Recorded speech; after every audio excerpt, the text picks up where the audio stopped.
തദ്ദേശ തെരഞ്ഞെടുപ്പുമായി ബന്ധപ്പെട്ട പ്രശ്നബാധിത ബൂത്തുകളിൽ വെബ്കാസ്റ്റിംഗും അധിക സുരക്ഷയും വേണമെന്ന് ഹൈക്കോടതി സംസ്ഥാന പോലീസ് മേധാവിക്ക് നിർദ്ദേശം നൽകി. സ്ഥാനാർത്ഥികൾക്കോ ഏജന്റുമാർക്കോ ജീവന് ഭീഷണിയുണ്ടെങ്കിൽ പോലീസ് സംരക്ഷണം നൽകണം. വോട്ടെടുപ്പ് ദിനം യുദ്ധദിനമാക്കരുതെന്നും ഹൈക്കോടതി. അഹമ്മദ് മുസ്തഫ വിവരങ്ങൾ നൽകും കൊച്ചിയിൽ നിന്ന്. മുസ്തഫ, ഏത് സാഹചര്യത്തിലാണ് ഹൈക്കോടതിയുടെ ഇടപെടൽ? എന്തൊക്കെ നിർദ്ദേശങ്ങളാണ് ഹൈക്കോടതി മുന്നോട്ട് വെച്ചിരിക്കുന്നത്? മുസ്തഫ. അനീഷ, ഒരു കൂട്ടം ഹർജികൾ ഹൈക്കോടതിയുടെ പരിഗണനയ്ക്ക് വന്നതാണ്.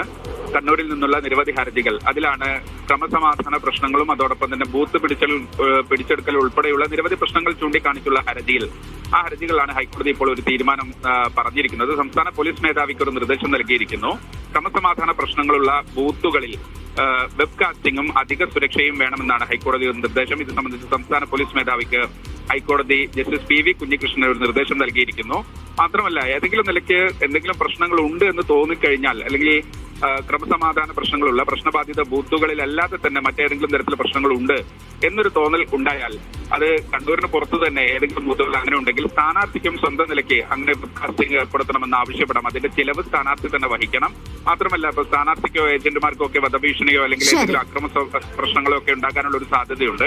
അത്തരം സന്ദർഭങ്ങളിലും പോലീസിനോട് സുരക്ഷ ആവശ്യപ്പെടാം. പക്ഷേ ഈ 2 ഘട്ടങ്ങളിലും 3 ദിവസം മുമ്പ് ഒരു അപേക്ഷ നൽകണം എന്നതുൾപ്പെടെയുള്ളതാണ് കാര്യം. ബൂത്തിൽ പ്രത്യേകിച്ച് അക്രമ സാധ്യതകളൊക്കെ ഉണ്ടെങ്കിലുള്ള ഒരു കാര്യമാണിത്. എന്തായാലും ഇത് സ്ഥാനാർത്ഥിയുടെ സ്വന്തം ചിലവിൽ ഇതുമായി ബന്ധപ്പെട്ട അനുവാദം നൽകുമെന്നും കോടതി പറഞ്ഞിട്ടുണ്ട്. മാത്രമല്ല, കണ്ണൂരിന്റെ തന്നെ ഒരു പ്രതിച്ഛായ അത് ഈ ഉത്തരവിൽ പ്രത്യേകമായി തന്നെ ജസ്റ്റിസ് PV കുഞ്ഞികൃഷ്ണൻ പറയുന്നുണ്ട്.